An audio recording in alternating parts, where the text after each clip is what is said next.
So, I'm suffering. My skin is inflamed again.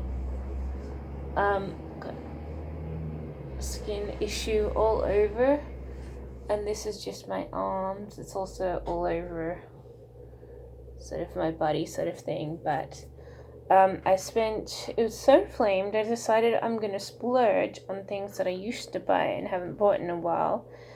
That are good for your skin. So I splurged like $120 on a lot of organic products, including body oils and organic moisturizers.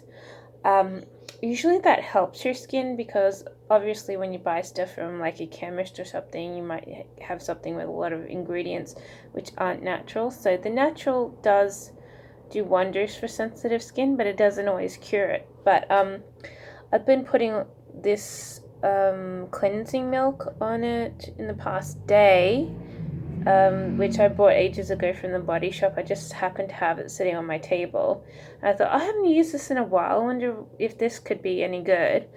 Um, the toner actually inflames it, so I've tried the toner, it makes it worse. But this cleanser, I think, it's expanded a little bit, but I think it's also healing a little bit as well, and sort of fading. So I'm hoping that'd be great if the cleansing milk actually cleanses the skin. I typically just put it on as a moisturizer, like in the afternoon, and then, shower it off later in the evening. But I know you're not supposed to do that, but that's sort of what I've always done. I used to sort of wear it as a base moisturizer before I put on other moisturizers, and then, hoping that would do my skin some good to wear it for a day. But it'd be like typical if that's sort of all I need after I spent like $120, because a little 500 ml bottle is like $15 of that stuff, or $20. And so I'd sort of be like, oh, that's typical if I've bought $120 worth of organic stuff, and when all I need is this stuff. Still, it's not going to be like just to throw away money. All that organic stuff's definitely going to be used. It's not like it's something that I don't use, but I think this cleansing milk is doing quite a lot of good for my skin. It's expanded, but I feel like it's doing some good. So, if it does sort of continue to react, and if it does subside, I'll probably use that as a daily thing once again, um, which would be great because it's not that expensive. You only need to buy one once a month, maybe two, depending on how much you use. But yeah, I'm trying to sort of fight this condition because it sort of retracts, expands, and retracts again. Sort of a typical seesawing of something that comes back. But when I treat it with the right stuff, it goes down and stays down. All that comes out is minimal outbreaks. So I'm trying to get my skin back down to that sort of condition, and so I sort of had to take out the memory book and think, oh, okay, so what did I used to do? That used to do this, and it sort of comes to me, oh, I should try this. I should try this. So, amongst the new things that I want to try is taking a bath a couple of times a week, just to be able to soak in a heap of salts and oils. That usually does your body a pretty good thing as well. I typically don't necessarily like baths, but if it's for my skin, for the goodness of my skin, I'm sure I can sort of do it. But I don't really like sharing baths anymore, which is the thing. I don't really like sharing baths with someone else who uses a bath, but typically you wipe down the bath and whatnot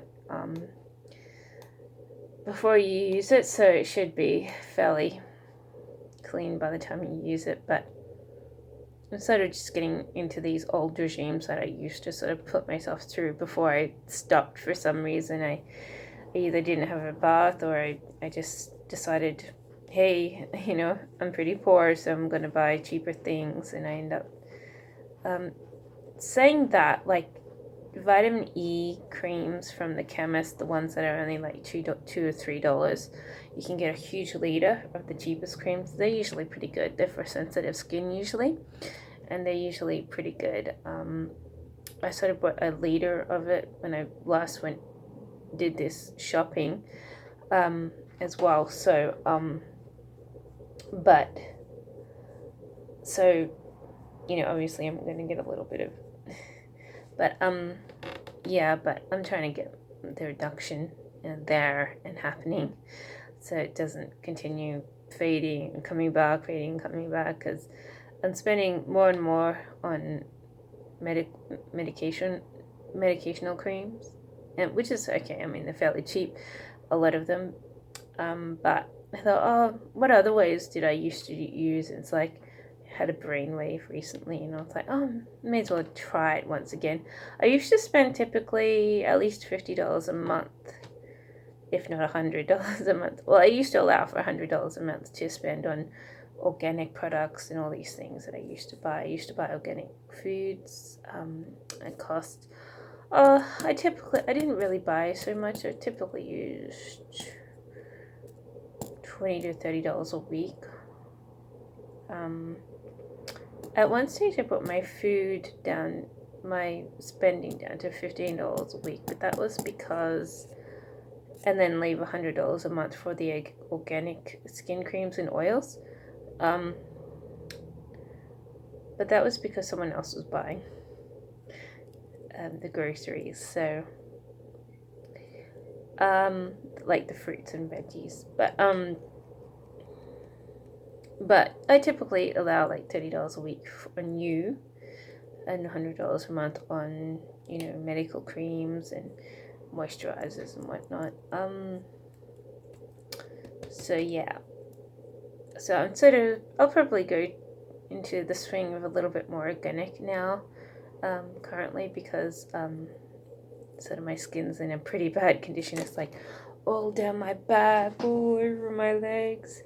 It has reduced, but it hasn't reduced enough. So and my back is just terrible. It's like all down my back, and yeah, there's a huge stream of redness. So it's why I'm sort of catapulting into another stage of trying to buy organic stuff, because it's sort of in that kind of red zone area where it's like you feel like you really sort of need to do additional, otherwise it'll keep coming back. But I do remember like using body oils and organic moisturizers was really good once, so hopefully that, and seeing what this cleansing milk does with my skin,